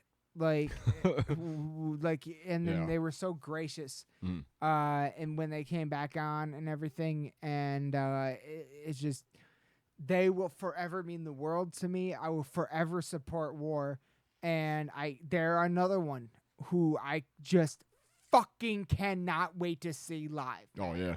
Oh my god, the energy! Yeah. Like, I love this album so much. I've gone back to it so. There is a fucking, hold on. It's honestly, I think it's Kill You, the opening track that I just keep going back to. Like I've been obsessed with the album. Yeah, I've been obsessed with the album for the whole fucking year, and they're just, I cannot recommend them enough. Like, they are just an absolutely phenomenal band to me, and I can't wait to see what they do next. Yeah, dude. Like, the talent, the raw fucking talent is insane to me. It's cool that, I mean, the song I guess the couple songs that stick out to me are Caged. Yep. I love the video for that song. So do I. I think it's very like it's kind of like, I don't know if this was intentional, but I feel like it's kind of inspired by like The Shining in a way. Yeah. Like maybe just like the main character kind of thing, just how it ends. I don't know, like just the warehouse feel, somebody being chased by somebody else. I don't know. Yeah. But yeah, that song I always go back to. Sirens. Oh, Sirens was a bit like, it's like lyrically, that song really speaks for the times. Yeah. And let's see what else. Really like Hyrith and Freedom Suicide too. Like the way it ends, I feel like we're kind of there, like a few of like the bigger high points on it. Yeah. Yeah, dude. Like I still can't believe that like they're such a fresh band, and like I feel like really like, with everything that's been going on, especially like with the since we talked to them, like they were saying about like just writing stuff during like the shutdown and just having it be like just more kind of like a step up from this and stuff. Like, yeah, I can't, I'm very excited to see what they come up with. And I am too. Yeah, man. Like, these guys are fucking insane. Like, I love everything that they put out, and it really is it's another example of what I feel the next generation of heavy metal is going to be. Yeah. I really do feel that way about them. So, yeah. War. Fucking war. Like, come on, guys. I fucking love you. Thank yeah. you so much for being on the show. Like, the seriously. fact that you guys like wanted to be on, like, will forever. And then you were on twice. Yeah. Like, will forever mean the world to us. Like, it just, God damn it, man. Yeah. Like, I don't even know what to say. Like, you know what? I do know what to say. I can't wait to have you guys back on. I can't wait to have you guys back on because you guys are, this is an example of people who I feel like we made friends with who we've never met in person. Yeah. You know what I mean? Like, Yeah. I can't wait to see them live. They're just the coolest fucking guys. So yeah. All right, that's all I got for War. What do you got next? Is this the last one of the 5? This is the last one before we get into the final 5. No, I've got one more. Ooh. Right. Yeah. I've got one more. But this is, oh my God. Is that the one you're talking about? This is, yes. Oh. Yo. Buckle up, Buttercup. All right. So, I also have a vinyl copy of this as well. Well, one of them. The other one I've like kind of waiting on because it's like they put out they put out variants of it, but it's like it was more so of like the like singles and stuff, and it's kind of like I don't know. I haven't found a variant that I'm like I have to have that kind of thing. Because to me I don't know if this is traditional. I don't know if this is like. You know, I tend to kind of get into vinyl just for the variants of it, and it's more so just like the collector part of it, which I guess is like the entire thing. Yeah. And everybody's that makes sense. Yeah, and that's kind of the cool part about like the just vinyl in general is like it like you can everybody's collection can be so different just because there's so many different variations of it and there's so many things out there. But yeah, man. So this band. I haven't been able to shut the fuck up about. Buckle up, people. Like, I am, yeah. So I'm gonna talk about Slow Decay from the Acacia Strain. Because I have it too. I have a copy of it solely because of you. I sold this album pretty hard. I know this is kind of They like the whole. It's done by Shaylin Stockerman. I'm not sure. I'm sorry about the last name. He did our artwork for Omen. He's also done a bunch of other like just like super beautiful heavy bands. Yeah. Yeah. What? Yeah, I told you that, right? He did the artwork for you guys for Omen? Yeah. For Bogwraith? Yeah. I mean, maybe you told me that, but I don't remember it. Like, holy fucking shit, man. The guy that did the artwork for this did the artwork for Bogwraith. Yeah. I gotta give his And he's in Bogwraith, people. What? Like, stop. That blows my mind. I'm sure you told me that, but I forgot about it. Like, I didn't. This is. Wow, dude. That's fucking awesome. Oh yeah. That's fucking awesome. I forgot about that. Sorry, I'm trying to bring up the. I think we're fuzzy again. Let's see if I can just fucking show the album artwork and it'll fix us.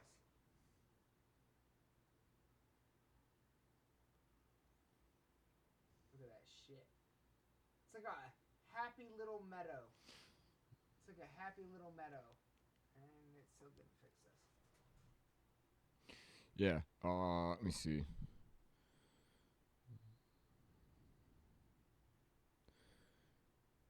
Yeah, Shaylin Stockerman Arts is his YouTube channel or his Facebook. He's been on a fucking roll lately.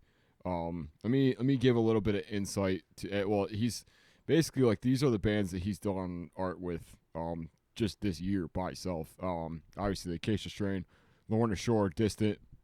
He did Death Atlas. He did oh my god. Abiotic. Who's another band that's coming out with something next year. Abigail Williams, Within Destruction. What? Hang on. Just a bunch. He did the last Suicide Silence and Hell Followed With. All that shit did artwork for you? Yeah. That was kind of an earlier one. I think that's thanks to I don't know, we were kind of looking around for people that had like specific styles and stuff. Fuck. I wish I could find the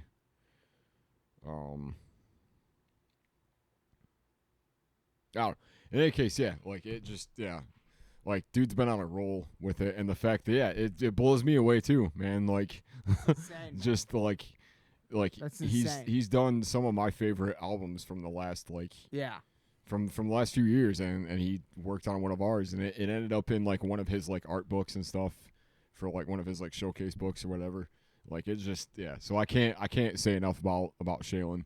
And I'm sorry if I'm pronouncing your name wrong. I realize it's spelled pretty differently.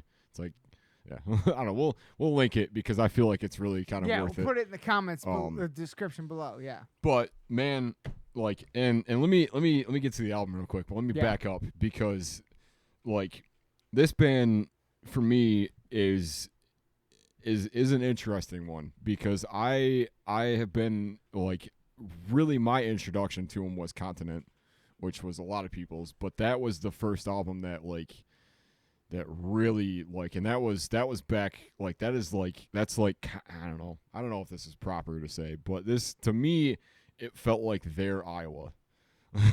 Like it felt like, or they're like Nocturnal, I guess, because they kind of came out around the same time. Like it just, it had this like, I mean, the whole concept of the record was like just this dude like just destroying the world. Like what would happen if like just this dude just had this like, and just found a way to just like crush the world basically. And that's what this album sounded like, and it was so just aggressive and just had this like fuck you kind of energy. You know what I mean? Yeah. Like just a lot, and there, and that was Continent, and then Wormwood was kind of the same thing. Met with a variety of different like praise and stuff. Like they still have some songs off there that still stand up today, and that's like I don't know, it came out a few years ago, and then like I don't know, but really like I don't feel like they kind of found their more modernized sound and their more like the sound that they've kind of grown into on Slow Decay until they got to Coma Witch, which was like their first one that they put out with like, it was the one where like Vincent, their vocalist, put out like, the fact that like he kind of gave himself like sleep paralysis and like wrote about like it would like wake himself up in the night and just like write about like dreams and stuff that he had and like put it into an album. And like just that whole album is like terrifying, and it's like, and then Grave Bloom came after that, which was just even more sad and depressing and heavy, and like I don't know, Plague Doctor I think is the song that's on it. Like just there's just a lot of it that's just like it's a very sad sounding record, but it like I don't know, like it just got me more into them and stuff. And I could kind of tell that they were like by the end of that one, I could kind of tell that they were going into a bit of a different kind of like, because it was sort of like they were kind of a MySpace band. Like they were kind of it was around the same time when like they toured with Suicide Silence and After the Burial and Whitechapel and those bands, but they kind of like it wasn't until Coma Witch and all the albums that followed after that and eventually these two that I really felt like they kind of hit this like they're just a heavy band. Like they don't really like they don't really fit within like the the confines of like what like you would think of as like deathcore. I think like they've kind of grown past that. Like I agree. And I think that they're kind of like the best mix of like hardcore and deathcore that they're and vocals aside and everything, like just it's the whole thing. But the reason I brought this guy, it's I just want to make sure I tell it right because there's a few different things. There's a record called It Comes in Waves. And it was a very much like with the Eminem stuff, very much like it's a very surprise record. Like they put it out like early or like late last year, and I even remember it being on my honorable mentions list last year because I was like, I fucking love this, but I've only listened to it for like 2 days. I remember that. Yeah, and I was like, I have to mention something about it. But like since then, like I've gotten it. It was one of the other vinyls that I got aside from, I don't know. I don't remember which. I think I got it the same day as End. I'm not sure. But in any case, like, I don't know. They put it out, and it was like a really, really experimental, really like, I think it was kind of the first time that they ever like wrote like a big concept record and just kind of like had it just be what it is. And there's things that like return in this sound or like in like certain songs that like kind of repeat through the album, and like there's just like it's the most like doom like atmospheric they've sounded Like there's a lot of things that they've taken and like, you know, kind of just added to their sound that like, you know, just this heavy like, you know, like, and it's about really like, I don't know, like I don't know, there's so much I could say about it, but like basically I don't know, like you'll just like the whole story, the whole album has a story, and just like that's not the album I'm talking about, but this one came out and I was like, you know, shit, like, you know, what's gonna happen with them next? And then they put out a series of EPs, a series of like every month or so, every like 2 weeks, they put out a letter and like 3 songs, and the letters spelled out Decay, which ended up being, you know, half of Slow Decay, which ended up being the full length. And then with that, they put out, and it very much like the Strange Music stuff I was talking about.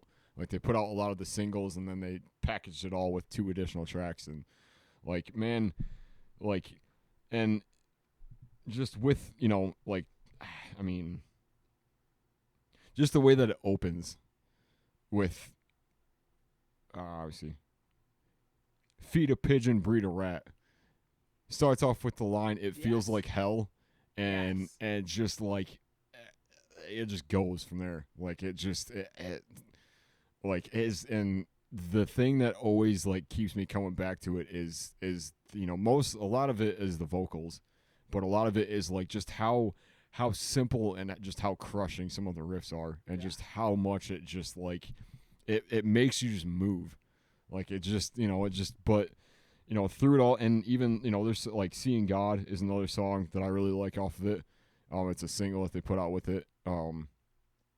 Like there's just, it's, I don't know, vocally there's a lot going on with it. I mean the whole thing kind of has this movement and I think that like the artwork, and that was what I was trying to find, was like, I guess like he sent him, let me see if it's in my screenshots. He sent him this thing that was kind of like describing like what the artwork really meant, and like what the whole like sound of it was trying to kind of convey.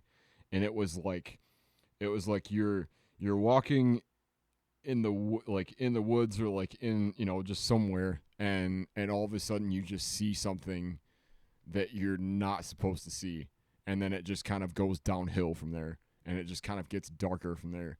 And I think that like that is like, you know, seeing that and like seeing it with the artwork, and then like reading it with the lyrics, and just having a bunch of time spent with it, like it is like I couldn't, I don't know, like I just, and there's a line that ends the record, and it's in a song called Earth Will Become Death, and it is, sorry. No, you're good. Cheers, fucking Crypt Crow! Come on! Fuck yeah. Filthy15. So I got something here. The lyric is, the only thing harder than saying goodbye to yourself is saying goodbye to the ones you loved. And it's over top of this like this riff that just kind of like builds throughout the song, and then it kind of ends with this like, you know, this like this echoing of it and stuff, and it just like, I don't know, like it just, I like, you know, like, and there's stuff I haven't even talked about with it yet. Like, you know, there's like, I know we got like 5 others that we got to talk about, but like, you know, like the fucking the lucid dream, like the gods have spoken, like the end of the song, like it just goes into like this big breakdown and just like deconstructs. Song called After That, that's I breathed in the smoke deeply, it tasted like death and I smiled, which has the vocalist from Left Behind, which is another band I got really into because of this. Like it just starts off with this line that's like, I wish for a heaven on earth for my enemies, so that hell will hurt so much more. Goddamn. Like, you know, and then there was another song that they put out with Courtney from Spirit Box that's called 1000 Painful Stings. No shit. Yeah, it's towards she's in like a small part of it, but she was also in the video that they did for it, which is like a quarantine type thing. Oh, it's wow. pretty funny. So yeah, to kind of wrap it up, because I mean, I know. I've talked your fucking ear off about this all year. Like, it is like, That's why I have a copy of it. yeah, man. Like it just, you know, there are certain there's certain things that just like hit you. You know, there's certain songs like that when they just come out, you just kind of pay attention. And I think that I don't know if it was a combination of like just the way that they're releasing it and it was just different to me. I don't know if it was the fact that they put out something that was such a surprise that all of a sudden like turned into an entire different full length that had a completely different feel to it. Like it just, so the point is like Slow Decay, man, Acacia Strain, like if you're not already familiar, like seriously, and Get there. yeah, and to your point about live shows, man, like it is. Like I have almost gotten into fights with people during a few of their shows. Like the few times I've seen them, because it just like it just has that just the riffs just like that, That raw energy. Yeah, like it's the reason that I've gotten like more into like hardcore bands. It's the they are kind of like a gateway band to me for that. Because when Continent was started, like there wasn't really a band that sounded like them, or at least to my knowledge. And then I got more into like, I guess I started looking for like the similar vocal style and the similar like guitars, like that real like, it's kind of the reason that like Terror and like, I don't know, there's like even like Traders and just these other bands that are doing this like down tempo like hardcore stuff. It just hits me in just a certain way, and this has such a crazy atmosphere to it that is so different from what they did before, and just like I don't know, I can't say enough about it. So before I spend another hour talking about this, what do you got next? The final one till we get to our final five. Yes. This is a band who has been on the show. Who mean the world to me. Like and you know what? Like it's kind of weird because like for whatever, you never know the reason.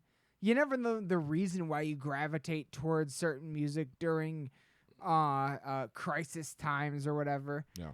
But for the last week, especially after having lost Alexi, who was my biggest fucking idol in music and everything, this album, A Suffocating Lie, Moral Collapse, Dude, yeah, has spoken to me in a way that I never anticipated. This album right here, I'm wearing the shirt right now. Like this album has gotten to me in a way, dude, the hook and Apologies Overdue is so gigantic. I'm completely addicted to it. I fucking love that track.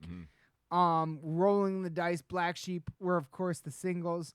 Filthy Infection, I love. All the Marbles was another single. Yeah. Autopilot is one of the hardest fucking tracks.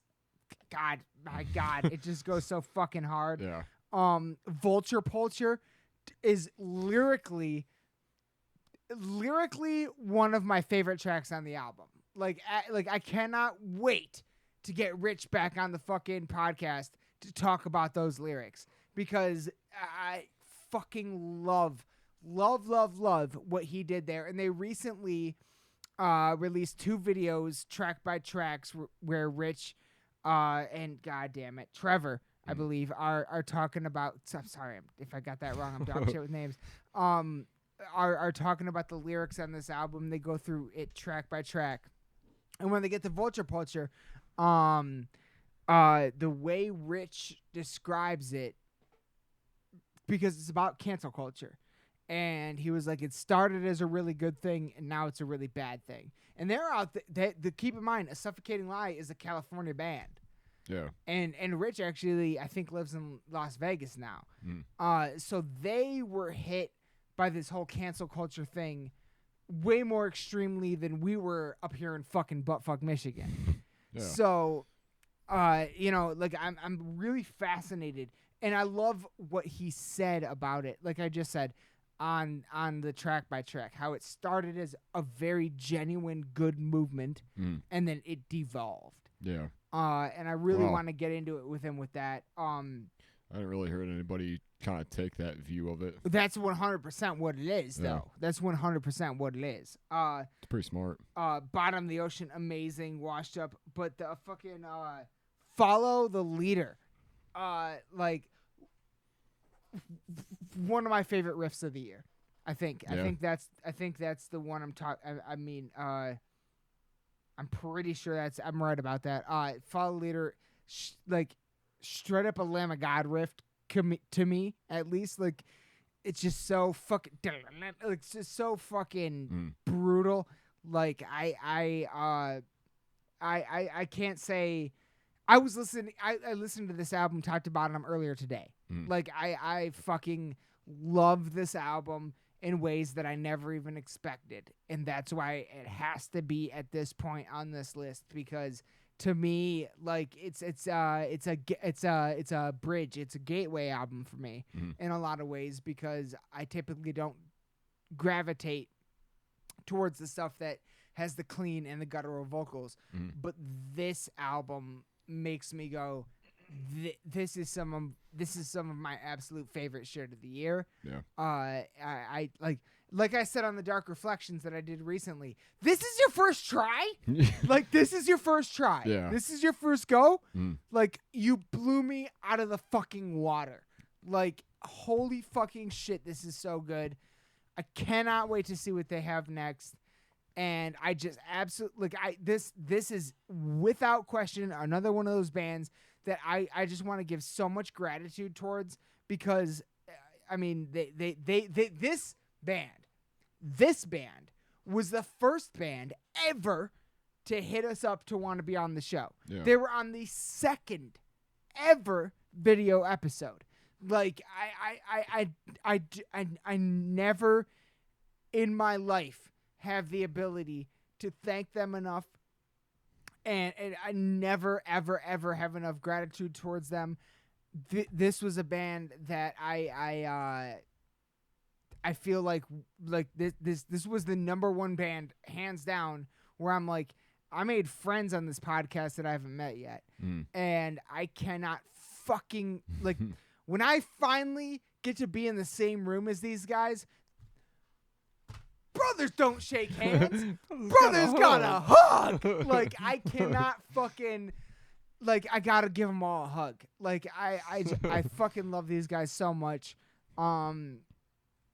Shout out to everybody, Marcelo, Rich, Trevor, fucking my fellow diehard.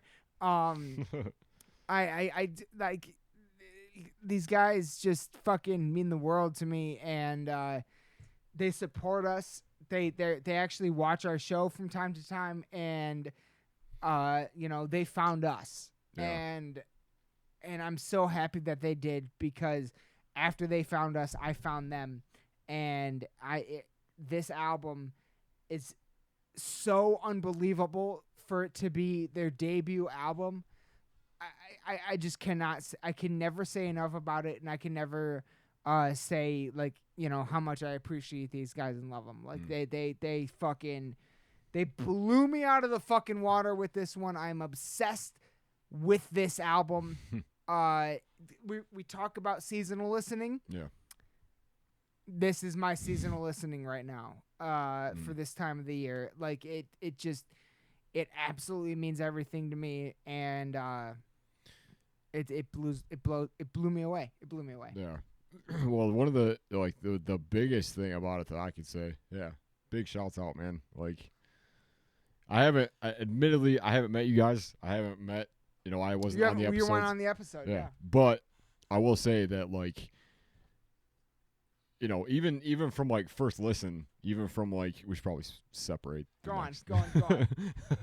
Like even from like the first listen, from just from like being, from like, I remember there was a night that we just sat down and listened to like maybe like half of it or all of it. I think we listened to all of it. Yeah. But I just remember and me together. We just sat down and listened to it. Yeah.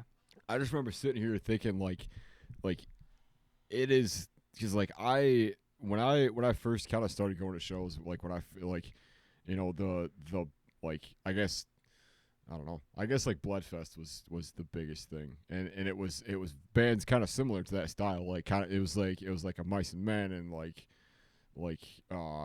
Misery Signals, and I was really into A Day to Remember at this time, and like the original. I know I said a Mice and Men, but like the original kind of lineup, and you know like I don't know. There's a few others I'm not remembering, but like it is like nobody's been able to really like, you know, take that sound and not only like put like some real like grit to it and some real like there are some like break, like we were listening to it like before we started this, and there are parts of it that I was like, damn, breakdowns the size of Parkway Drive and Die Artist Murder. Yeah, like it is like tastefully done. Like it is really and like none of the, you know, like I've always been a real big fan of like giant choruses, giant and, like, hooks, dude. Yeah, giant hooks. And, me too.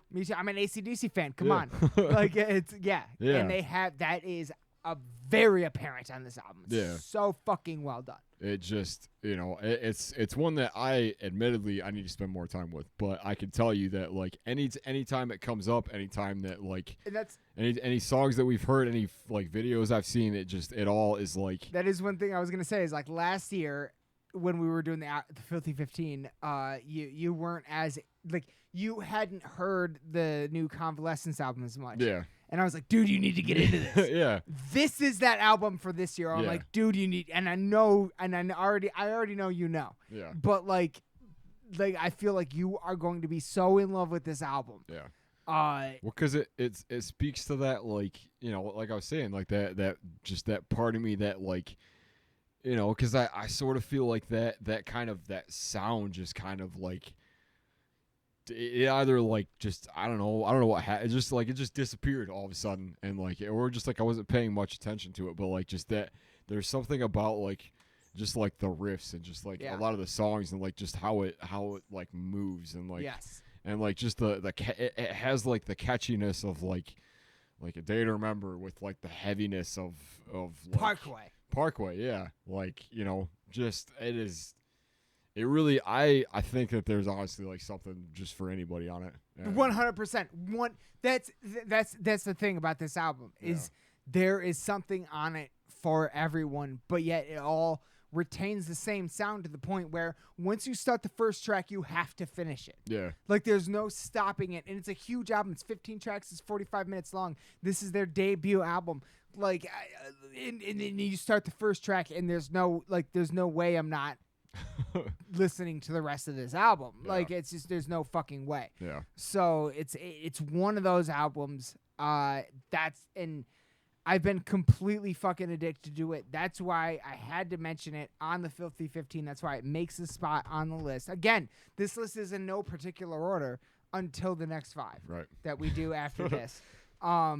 These are the 5 that we agree on, but these first 10 we've talked about are the ones where we introduce shit to each other, and that's part of the magic of this Filthy 15. And this album is my fucking god unbelievable, and I absolutely adore it. And this hands down by far the band on this list that I was introduced to, and I'm like, how are you guys already not like on the radio, like everywhere, like everywhere, like these guys are going to fucking pop.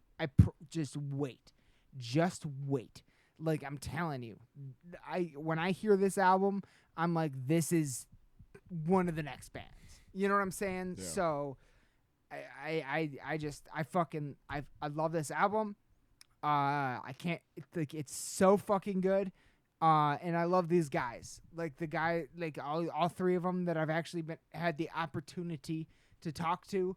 And even throughout the year since they've been on the show, we've kept in touch.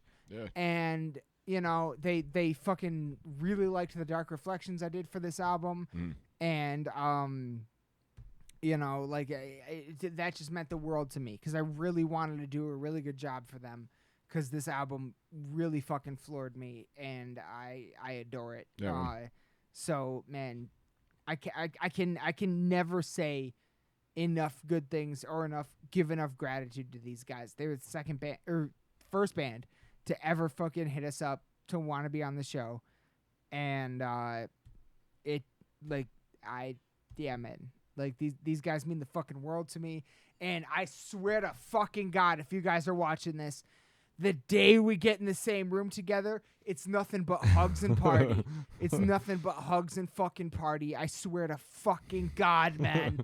Like, we will bring the fucking. You come to Michigan, we will bring the fucking thunder. Absolutely. There will be a pit and there will be a party. I swear to fucking God, man. Like, I cannot fucking wait.